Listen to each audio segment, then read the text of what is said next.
छत्तीसगढ़ में पहले चरण में 40 लाख से ज्यादा मतदाता 233 उम्मीदवारों की किस्मत का फैसला करेंगे, जिसमें बस्तर का संवेदनशील इलाका भी शामिल है। हमारे साथ इस वक्त बस्तर आईजी सुंदरराज और हमारे सहयोगी विकास भी हैं। सबसे पहले आईजी सर, आपका बहुत बहुत स्वागत है। कितने सुरक्षा बलों को यहाँ पर तैनात किया गया है, जिससे उम्मीद कर सकते हैं कि शांतिपूर्ण तरीके से चुनाव संपन्न हो जाएगा?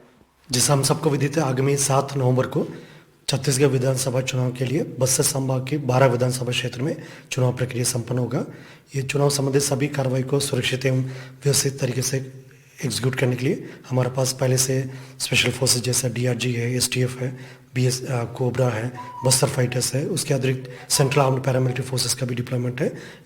इसके अलावा इलेक्शन कमीशन ने भी हमको अतिरिक्त बल आवंटन किया गया। सुरक्षात्मक कारण से हम एग्जैक्ट संख्या नहीं बता पाते, लेकिन हमारे पास पर्याप्त बल संख्या है, जिसको लेकर हम सभी चुनाव संबंधित कार्रवाई को काफ़ी अच्छे तरीके से संपादित करने के लिए हमारे पास पूरा कार्य योजना है। फिर भी कितनी कंपनीज होंगी? एक मोटा मोटी आंकड़ा, और कितना बल होगा? एक अनुमानित आंकड़ा, मैं एग्जैक्ट नहीं पूछ रहा, बस एक अनुमानित। अगर जैसा हम ये बता सकते हैं, चुनाव संबंधित प्रक्रिया में मतलब डायरेक्टली मतदान केंद्र के लिए मतलब 60,000 प्लस हमारा फोर्स है। उसके अलावा जो आसपास इलाका को भी कवर करने के लिए हमारे पास और भी 30-40 हज़ार से अधिक जो फोर्स है, जो साथ साथ हमारा जो बॉर्डरिंग स्टेट्स होते हैं, महाराष्ट्र, आंध्र प्रदेश, तेलंगाना, उड़ीसा, इनकी जो स्पेशल फोर्सेस भी चुनाव के दौरान आसपास सीमावर्ती इलाका में उनका भी ऑपरेशन जारी रहेगा। इसलिए फोर्सेस का भी हमारे पास जितना आवश्यकता उतना संख्या में है। उसी को लेकर हम लोग एक डिटेल सिक्योरिटी डिप्लॉयमेंट प्लान भी तैयार करके उसको एग्जीक्यूट कर रहे हैं। लेकिन सर, अभी जैसे हाल में देखा, नारायणपुर में बीजेपी नेता की हत्या हो गई, कई जगह नक्सलियों ने पर्चे फेंके हैं।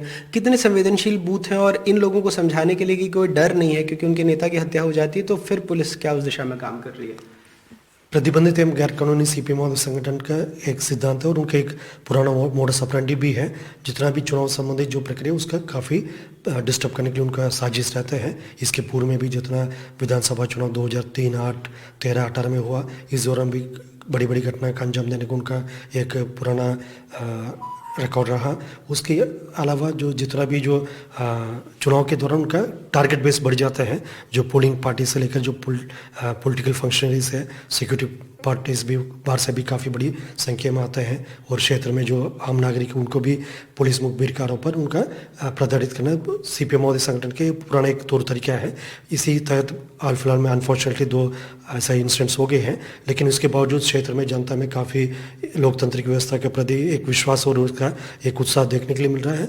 और उसके लिए हम सुरक्षित वातावरण निर्मित करने के लिए लगातार अंदरूनी एवं सीमावर्ती इलाके में ऑपरेशंस के अलावा जो चेक पोस्ट में संदिग्ध व्यक्ति, संदिग्ध वाहनों को भी जांच पड़ताल की जा रही है, और जितना भी हमारे कैंडिडेट्स उसके लिए सुरक्षा के लिए भी डेडिकेटेड टीम्स भी तैनात करके रखा है, और मतदान केंद्र में भी उनकी संवेदनशीलता के वर्गीकरण के आधार पर पर्याप्त संख्या में हमारा सिक्योरिटी फोर्सेस डिप्लॉयड रहेगा। इस सभी व्यवस्था को लेकर हमको काफ़ी उम्मीद है जो आने वाला जो 7 तारीख के चुनाव संबंधित सभी कार्रवाई काफ़ी अच्छे तरीके से कंक्लूड होगा।